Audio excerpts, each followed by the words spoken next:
জায়গা রাখলাম না, তুই চলে যা, পাশে চলে যা। ওই পাশে পাঠায়া দিছে।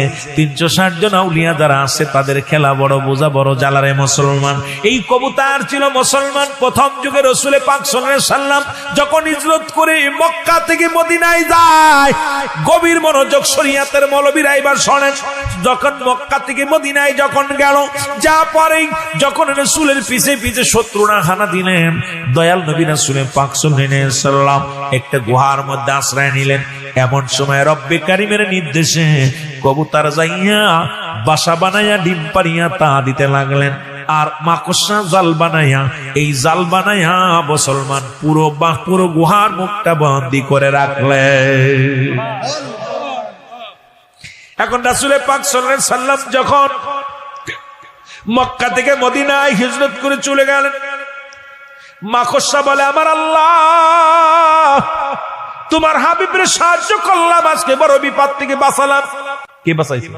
আল্লাহ। কে বাঁচাইছে?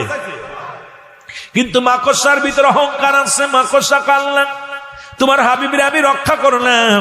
আমার আল্লাহ কয়, মাকড়সারে তো অহংকার করে লাভ নাই, কারণ আমার হাবিবকে হেফাজত আমি আল্লাহ নিজে করেছি। তোরে বলেছিলাম তুই জাল বুনেছিলি, কিয়ামত পর্যন্ত তোরে আমার হাবিবরে ওর উদ্ধার, আমার হাবিবের সাহায্যের জন্য, আগানোর জন্য আমি রব্বে কারিম তোরে এমন একটা নিয়ামত দিয়ে দিলাম, কিয়ামত পর্যন্ত শুধু জাল বুনবি, খাবারের টেনশন করা লাগবে না। শুধু দিন রাত 24 ঘন্টা মাকড়সা দেখেন জাল বনে।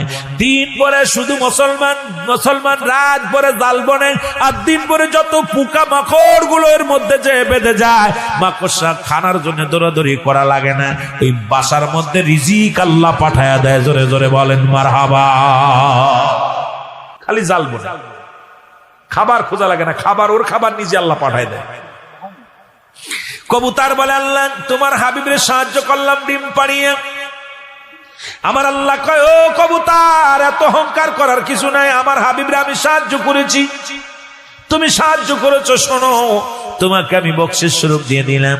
কিয়ামত পর্যন্ত তোমাদের কোনো ঘর বানানো লাগবে না।